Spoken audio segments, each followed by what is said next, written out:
প্রিয় তৃতীয় শ্রেণীর শিক্ষার্থী বন্ধুরা, আজ তোমাদের পেজ নম্বর 101 নিয়ে কিছু অঙ্ক করাবো।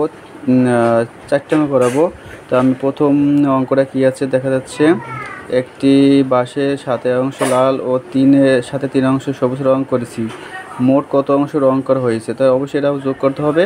তাহলে আমরা প্রথমে লিখতে পারতেছি যে 7-এর 1 অংশ, 7 অংশ যোগ 7-এর 3 অংশ সমান 7 আর 7-এর লসাগু 7। তারপর আমি 7-7-7-এর মধ্যে ভাগ দিলে একবার যায়, 1 দিয়ে একের গুণ দিলে একক 1 যোগ 7-7-এর মধ্যে ভাগ দিলে একবার যায়, 1 দিয়ে 3-এর সাথে গুণ দিলে 3 3। তো 3 আর 1 4, 7-এর 4 অংশ।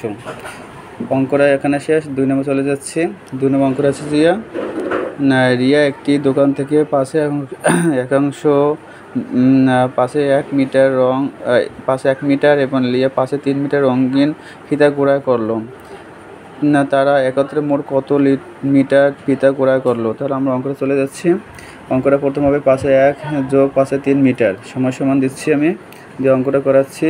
প্রথম হবে যে পাশে লসাগু 5, 5-5-এর মধ্যে একবার যা ভাগ দিলে 1 দিয়ে 1-এর সাথে গুণ দিলে একক 1 যোগ 5-5-এর মধ্যে ভাগ দিলে একবার যায়, 1 দিয়ে 3-এর লগে গুণ দিলে 3 সমান এত মিটার লিখবো। দেন 4 আর 3 আর 1 4, 5-এর 4 মিটার। অঙ্কটা আমি এখানে শেষ করে দিচ্ছি। অঙ্কটা অনেক সহজ, তোমরা অঙ্কটা খুব সুন্দরভাবে করে নেবে, এটা পরীক্ষার জন্য খুবই ইম্পর্টেন্ট। আচ্ছা, আমি পরে অঙ্ক চলে যাচ্ছি। 3 নম্বর অঙ্ক চলে যাচ্ছি আমি। 3 নম্বর অঙ্ক আছে যে রাফি একটি কেক এর 8-এর 5 অংশ খায় এবং নিথি 8-এর 2 অংশ খায়, তারা একত্রে মোট কত অংশ খায়? তাহলে আমি অঙ্কটা প্রথমে লিখবো কত, অঙ্কটা হচ্ছে যে 3 নম্বর, ঠিক আছে? 3 নম্বর লিখতেছি। তাহলে প্রথম লিখবো 5-এর 8, 8-এর 5 অংশ যোগ, যেহেতু একত্রে খাচ্ছে তাহলে এটা অবশ্যই যোগ হবে 8-এর 2 অংশ। 8-এর 2 অংশ দেখা যাচ্ছে তারা কত অংশ খায়, আমরা যোগ করলে বের করা যাবে যে তার কত অংশ খাচ্ছে একত্রে।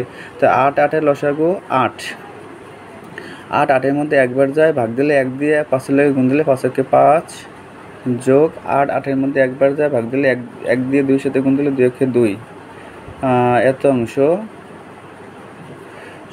সমান 5 আর 2 কত, 5 আর 7, 8-এর 7 অংশ। তারা দুজনে 8-এর 7 অংশ খাবার খায়। টোটালি অঙ্কটা কমপ্লিট। সুতরাং অঙ্কটা ক্লাস 3-এর জন্য খুব ইম্পর্টেন্ট। আচ্ছা, এখানে আরেকটা অঙ্ক আছে, অঙ্কটা আমরা দেখে নিচ্ছি। 4 নম্বর অঙ্কটা, রেজা বাড়ি থেকে 10-এর 5 কিলোমিটার পশ্চিম এবং মিনার বাড়ি 10-এর 3 কিলোমিটার পূর্বে অবস্থিত। রেজার বাড়ি থেকে মিনার বাড়ির দূরত্ব কত? তাহলে এটা অবশ্যই আমরা কি করতে পারি, তো রেজার বাড়ি থেকে মিনার বাড়ির দূরত্ব কত? তো অবশ্যই এটা আমরা বিয়োগ করে নেব। অবশ্যই এটা আমরা আগে অঙ্কটা প্রথমে ওটা উঠাই। 5-এর 10 পশ্চিমে এবং মিনার বাড়ি এত কিলোমিটার পুরো অবস্থিত। অবশ্যই এটা যোগ হবে, যোগ হবে 10-এর 5 3-এর 10-এর 3 তো কিলোমিটার।